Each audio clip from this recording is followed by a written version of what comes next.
First, let me start by saying thank you for inviting me over to Blur Studios. I've been a fan of the work that you guys have been doing here for a very long time, and it's really cool that it's being done in LA, and I finally got to stop on by. We're glad you could be here, and we apologize for the cavity search. Unless, of course, you liked it, in which case. You know, it was a little bit forceful, but at other times it was very gentle, and that's what I enjoyed. Before I jump into talking about Blur specifically, I have to start by saying, what the hell is it like for you making, after years of blood, sweat, and tears and begging, to have this happen with Deadpool? You know, a lot of friends and family have been asking that question a lot, and I feel a little like I disappoint them when I don't go, yeah, I'm out there, partying nonstop. But really, it feels great.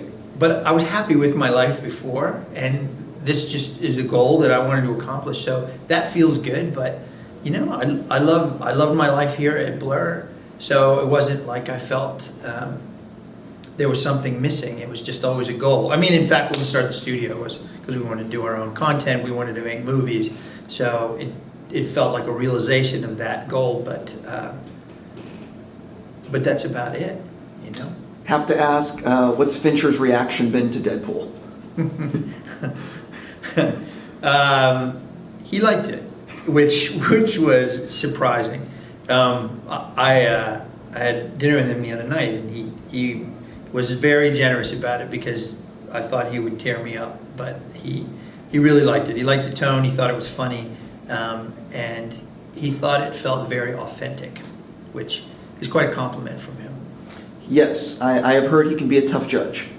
Yeah, I was expecting something more like, it's all right, bitch, or something like that. So he did call it right when he asked when he saw the trailer. His comment was, "It'll open well." Yeah, he said, "Yeah, it's just okay, but it's the kind of okay that opens." So he was not wrong. No, he wasn't.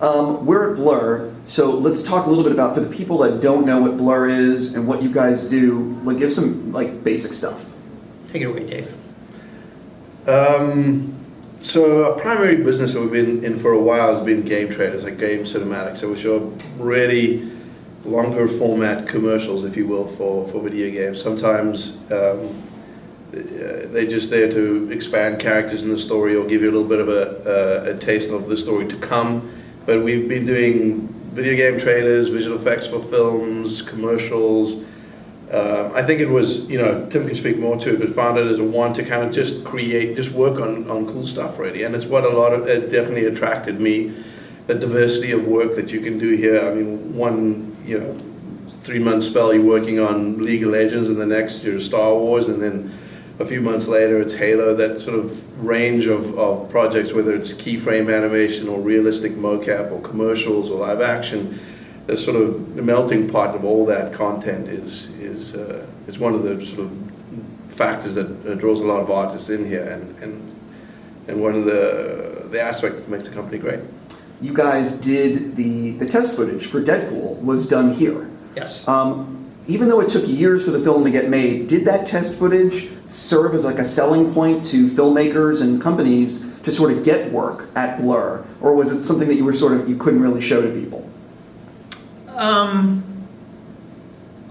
I may have showed a few clients and people here in the highly secure vault-like screening room that we have, but it was really not. I wouldn't say it was used as a demo piece to get work. It was really more of show us what you're proud of, and you want to show them sort of the diversity of work, because we were never doing anything like that specifically. So it was more of just something we were proud of that I showed to maybe 1 or 2 people that I thought would enjoy it for what it was. We have so much work to show clients that when they come in, most of them want to see stuff that applies to, you helped market this game last year. What did you do for it? Well, let us show you. Sure. We'll talk a little bit though. For fans of Deadpool, I'm sure they want to know, what did Blur do on the movie? And can you talk a little bit about those specifics? Yeah, we did the frozen moment opening title sequence. We did we called it the Hero Cab Ride, which is the Deadpool and Colossus on the way to the final fight, and then we did the scene post collapse of the ship. You mean the And- helicarrier? Go on. No, just clearly not. It's not the heli. I just want to say for the record, there's a lot of groups in the Marvel Universe who use flying combat platforms. I'm totally It's teasing not you. just a helicarrier. Totally. AIM has some. There's a lot of groups that. Sure, that totally teasing. So- There was no markings. It could have been anything. It could have been anything but a shield helicarrier, Of course. because that would be, Absolutely. outside the purview of the Fox Marvel arrangement. Absolutely. But I really just wanted to hint at a larger connection to the rest of the Marvel Universe. Anyway, we did we did Colossus in the post carrier collapse sequence of Deadpool. So we're trying to do, the compressed schedule meant we had to kind of go all over the place, and we had a lot of great vendors. Like Digital Domain was one of the biggest ones, and Luma and Rodeo and Atomic Fiction did a huge chunk. They did all the action on the highway. So we had a lot of vendors, Olin in Mexico, and we had a lot of folks helping us out. Image Engine came in at the end and did some stuff. Weta did all the facial animation. So it was a really scattered group. And then And this Blur- was the hub, yeah. Yeah, and Blur was one of those vendors, and it was really cool because we ran editorial out of here, and we also had the VFX management crew here as well. And then we had a small in-house team that was specifically Deadpool in addition to the Blur side of things. So, but it was really nice to work here at home. I was going to say, that has to be a very unique thing that you're running your business at the same time you're cutting your movie. Well, actually, Dave was running my business. There was My a lot wife. of people had to pull together to fill the void that was left behind when Tim went off to make Deadpool. But I think that's one of the things that we love about this place. I feel like directing is almost like a transient experience, right? You kind of go, if you make a movie, you meet people, they sort of dissipate after that film's done, and then you make new relationships on your next film. But I've always loved this aspect of this is home base. Like, we always get to come back here to, to what is an environment filled with creativity and energy, and it doesn't feel like you're just going, back off, to your apartment, and you're not going to see anybody until the development of your next film starts again. There's always been this wonderful sort of base camp to come back to, and I like if we get our wish, that will always stay that way. Like the directors that we have at Blur will make their films or TV series and keep doing our game cinematics and our commercials, but we'll always have this home base to return to. I think it's got a wonderful sort of family appeal to it. That's definitely kept me here for as long as I've been here. Well, I wanted to actually talk about there's a lot of VFX places being done around the world. LA is not the cheapest place to be doing VFX. There's a lot of tax incentives, Vancouver, wherever else. Talk about the challenge of doing VFX like this here in Los Angeles and keeping your staff here. You know what I mean? Well, we had to, just because I directed the movie didn't mean that we got any special favors. I couldn't say, I demand that even though it's twice as expensive, we're going to do it. No, we had to compete and beat the Vancouver or Montreal or whatever prices, plus the incentives that we didn't get. So I don't want to disparage anybody else by saying, but the only way we can do that is by having a very efficient pipeline. Not that they don't, but we've just been doing all CG characters for a long time. We're very comfortable with that sort of thing. And for whatever reason, we were able to match or beat the prices plus the incentives, which are pretty steep. And so it's always a challenge, but we don't expect any favors. I'm probably one of the few. There was a huge backlash in the industry about the whole incentive program and how unfair it was, and it certainly is in some aspects. But I don't know why the VFX industry would think that it was immune to that sort of business because every other industry is, got incentives. If you want to make cars in Mexico, you're going to get incentives. If you want to make watches in Singapore, you're going to get an incentive from the government. I mean, that's capitalism at its best or worst, depending on how you feel. So I don't resent the fact that we have to compete with that. Do you think it's just unfortunate? Do you think that, and I'm not familiar with the talent pool in the different cities, and I don't pretend that I am, but I would imagine that there are a lot of people that want to live in Los Angeles who are very talented, who are looking for places to work like Blur. Do you find that the talent pool is deep here in Los Angeles, and that sort of adds to your ability to produce at a certain level for, you know what I mean? Mm-hmm. Yeah, I think so. I mean, again, I feel like I'm from South Africa. We have a sort of big contingent of guys that come from France, from all over the world, really. I feel like one of the reasons I don't know about being able to compete. I feel like sometimes we've just been lucky with our business model, and sometimes we just managed to scrape by and kind of keep going. But I feel like one of the reasons a lot of people stay with us, and maybe if there's sort of better financial opportunities elsewhere, is that we really get to tell a lot of our own stories here too, which is a little different than a straight up VFX shop often is able to. We get blank pages from other companies where they just help us tell our story, and we get to see it through from like first word on the page all the way to final product, and that is a wonderful sort of creative incentive to keep people here, even when studios sort of abroad or elsewhere may have other incentives. I feel like creativity has always been one of our biggest drawbacks. For artists, cost is never the full equation. There's so many other things to consider. I always thought, like, when I was an artist, like actually on the box, if somebody said you can get, not that Blur pays pretty well, but I mean, if they said you could make a little less money but get more creative involvement every time, I would pick that.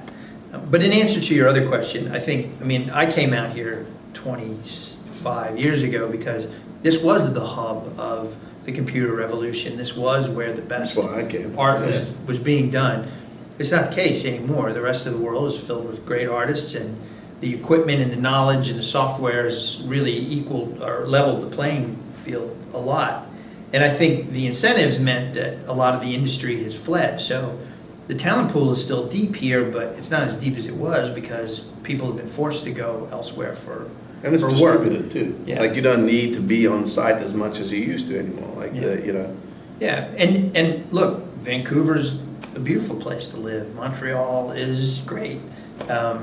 There's places that are all over the world where people have their lovely places to live. You might like them better than LA. I happen to love LA. So what we primarily, I would say, is the people that were here and they built their families here and they didn't want to leave. It's great that they don't have to if there's some place to work like Blur. But it's definitely changed. The creative biomass is thinner than it used to be here. You mentioned a little bit about how some of the people come to you with a blank page and say, hey, help us with this.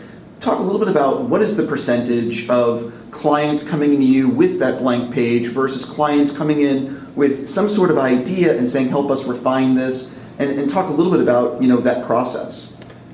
Well, I think they all have there's obviously if they've got a game in development already or whatever that property is, there's sort of 10 poles that we need to satisfy, right? These are our characters, this is our world. So that's always there, and that's kind of one of the great things about it is we have these amazing IPs that we kind of just get to borrow from time to time and tell a little story in that world.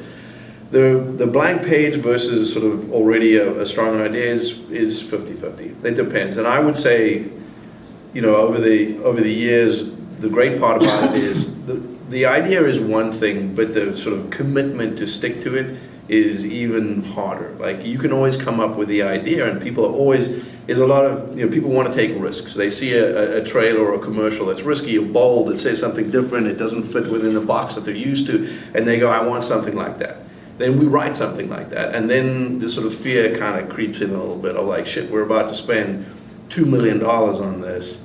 I'm not sure. And then, sometimes focus group comes in and sometimes things get watered down a little bit, but I think the blank page is the first step and the commitment to seeing it through is really what takes guts. And a lot of our clients have been really great about that and listening to us. I feel like one of the, in the film industry, it's a little different. We're sort of a bit more fledgling there, maybe, I guess. I don't know, but in our sort of, in the video game world, we're really trusted. Like, these people trust us with lots of money and these giant IPs to help them develop their characters a little bit more. And it's a wonderful experience when you're being trusted with an IP that's, I mean, even like to take Star Wars for example, that is beloved by so many, to be given a blank page with a few, like, hey, we need to hit these beats, and then to get to play with it is pretty remarkable.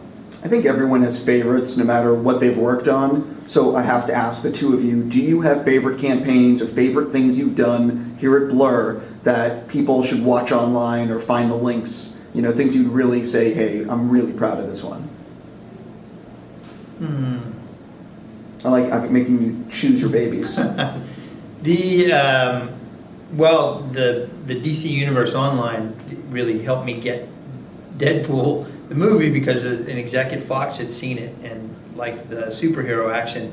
But that one was a favorite for me just because, again, it's like Dave said, it wasn't a blank page, but I got a backstory that explained a lot about this game, but one line in there was, and there was a battle where Lex Luthor defeated all the superheroes, and then it goes on to tell the rest of the backstory, and I'm like, I want to see what that battle was. I want to show that, everybody getting fucked up. Are we allowed to cuss? We're allowed to cuss. Okay, good. And so that was that. I mean, I love the Batman guy, all the cinematics we do. I love the folks at Warner Brothers, and I love working with Rocksteady. So every time we get to do a Batman one, I'm first there. But man, there's been so many over the years that it's hard to pick. I mean, I think that I remember DC Universe. But that was a Comic-Con that did first. Yeah, it's the only time I've seen a client cry. Yeah, she's so happy. Still cry. So happy. She cried for you? No, she's still crying about that. I think the first one I directed for Blur was a Star Wars spot. It was the. That wasn't the first one you directed. It was. No, Empire Earth. No, you just let me write that. No, you directed that.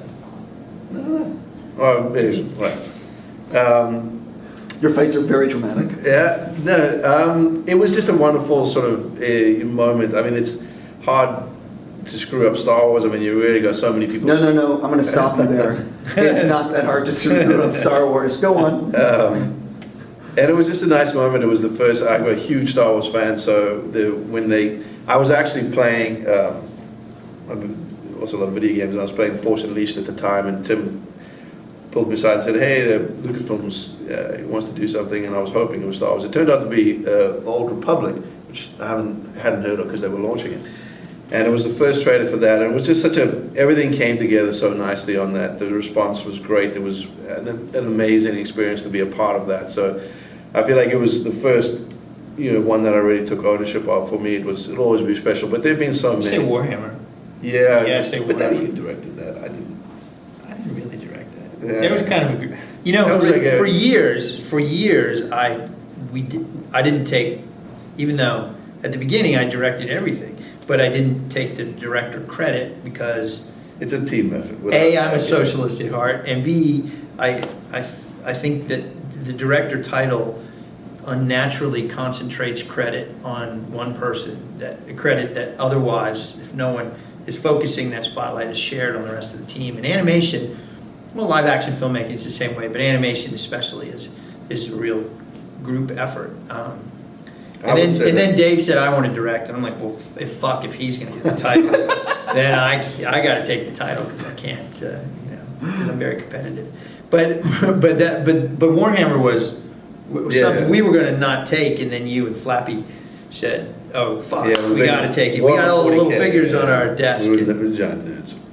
Wolfenstein was a big one for me, too. 3 weeks to do that, and it's great too. I mean, there was a lot of, I feel like we're much better at it now, and it's still to a certain degree, but I mean, back DC Universe, Warhammer, it was a little bit like the nuts were running the nut house, right? And it was kind of, I think you asked like, how are we competing? Well, we've had to grow up a little bit. I think we would have probably Not done it yet. Yeah, but I mean, that was a 3-week show, like project that Crazy. we worked around the clock on. But I look back with such fond memories of that.